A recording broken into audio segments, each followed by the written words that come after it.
Well, a little post-Thanksgiving chalk talk. We get back to work, and I hate kind of drawing up negative plays. And unfortunately, when you lose 14-5, score one field goal in the entire game, the majority of this game offensively for the Seahawks against the Buccaneers was negative. And I'm going to label this play the anatomy of an interception, something we don't see much from this guy. In fact, he was on a pretty historic rate going into the game, was Russell, with his interception percentage.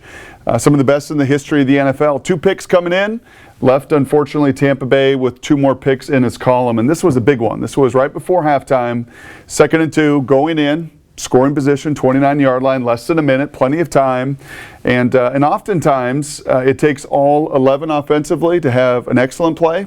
And there's many times, especially with a QB with the governor that he has, the risk-taking that often he is so good at, that decision-making process, it takes everybody to get to an interception, and it really did in this case. And further, this play was really emblematic, I think, of the entire late afternoon in Tampa, where the Buccaneers outplayed the Seahawks. And you're going to see that through the course of protection, route running, and ultimately the decision that led to the pick.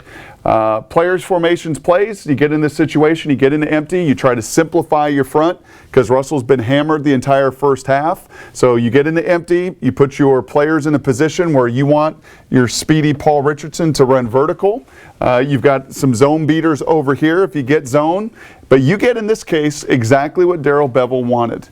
Anticipating that Tampa, who is in a 2-shell, 2-safety look, kind of a quarters look, to be honest with you, pre-snap, you're expecting them to get into their 3-deep coverage, which they do. The safeties move late into a late 3-deep coverage and 4 defenders underneath with the strong safety coming down.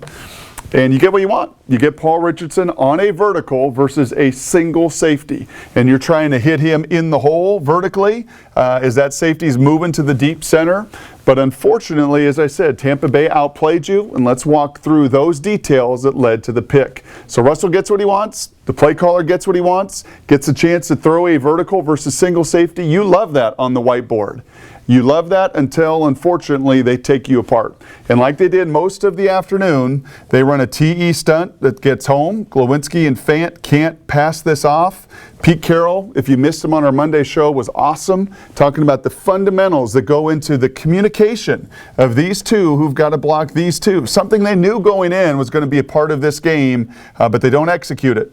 And that end gets on George's shoulder, and he gets right in the face of Russell Wilson. On this side, you'll watch the linebacker for Tampa who's bluffing, coming up into the gap. And when you do that, watch closely Bradley Sowell, who's going to tap his rear end, and that movement tells Russell, hey, I've got to come down. If this linebacker is blitzing, we're going to squeeze. I'm going to give you strong protection from the inside out, but I'm going to leave this wide end coming free. Well, they're bluffing, but in no way is anything else showing that he's going to blitz. They're not in a man coverage look. You see the rotation right away, and Bradley, instead of just fanning out, and if Justin Britt's at center, he may even yell at him, fan out, whatever their term is, to go block that end. I'll take care of this linebacker, and he's just bluffing anyway, but he doesn't. Instead, you're going to see Sowell come down, actually knock and hit the tackle there with a Fetty, well, leaving this end to come totally free, and guess what you get? You get a Russell sandwich, which when they didn't sack him, they hit him, they hurried, they harassed him all day. That's that component where Tampa Bay wins, as they did most of the day.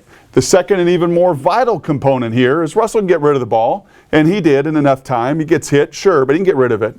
But the more important component was Levante David, who gets an absolute plus on his grade sheet. Because if you get someone in the slot, in this case a receiver running vertical, in this case a 180-pound receiver, your job is to collision him on your way out to the curl flat zone. Little hitch route out here. But you got to collision him. You got to hit him. Receiver's job is I've got to avoid that contact so I can get vertical again, and he doesn't. Paul Richardson gets collisioned, he gets hammered, and he gets hammered so far out that not only can David get to the hitch, that corner is able to undercut. He's going to avoid his 3 deep because he sees the vertical coming. He undercuts it.